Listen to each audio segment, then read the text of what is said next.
non-ionizing radiation, or ionization, including nuclear radiation, consists of subatomic particles or electromagnetic waves that have sufficient energy to ionize atoms or molecules by detaching electrons from them. Some particles can travel up to 99% of the speed of light, like neutrinos, and the electromagnetic waves that are on the high-energy portion of the electromagnetic spectrum, being photons, do travel at the speed of photons, light. Gamma rays, X-rays, and the higher energy ultraviolet part of the electromagnetic spectrum are ionizing radiation, whereas the lower energy ultraviolet, visible light, nearly all types of laser light, infrared, microwaves, and radio waves are non-ionizing radiation. The boundary between ionizing and non-ionizing radiation in the ultraviolet area cannot be sharply defined, as different molecules and atoms ionize at different energies.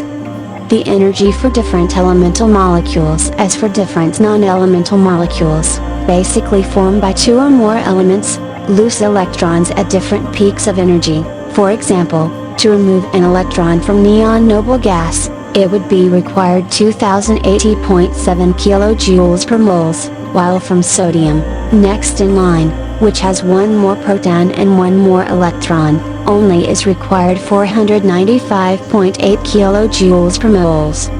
This is because the stability of the noble gas at the valence shell is higher, almost perfect, 10 protons pulling from the same range the 8 valence electrons, while in the sodium, whereas there are 11 protons, the extra electron is further away, creating a new valence shell of 1. But this been always exciting news for the chlorine, bring the French fries.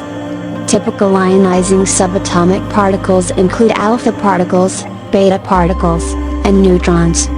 These are typically created by radioactive decay, and almost all are energetic enough to ionize. There are also secondary cosmic particles produced after cosmic rays interact with Earth's atmosphere, including muons, mesons, and positrons.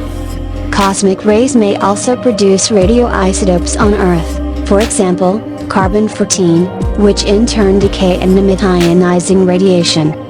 Cosmic rays and the decay of radioactive isotopes are the primary sources of natural ionizing radiation on Earth, contributing to background radiation. Ionizing radiation is also generated artificially by X-ray tubes, particle accelerators, and nuclear fission. Ionizing radiation is not immediately detectable by human senses, so instruments such as Geiger counters are used to detect and measure it. However, very high energy particles can produce visible effects on both organic and inorganic matter, for example, water lighting and Cherenkov radiation, or humans, acute radiation syndrome. Ionizing radiation is used in a wide variety of fields such as medicine, nuclear power, research, and industrial manufacturing, but presents a health hazard if proper measures against excessive exposure are not taken. Exposure to ionizing radiation causes cell damage to living tissue and organ damage. In high acute doses, it will result in radiation burns and radiation sickness, and lower level doses over a protracted time can cause cancer. So, suited up and all, which is your favorite ionization?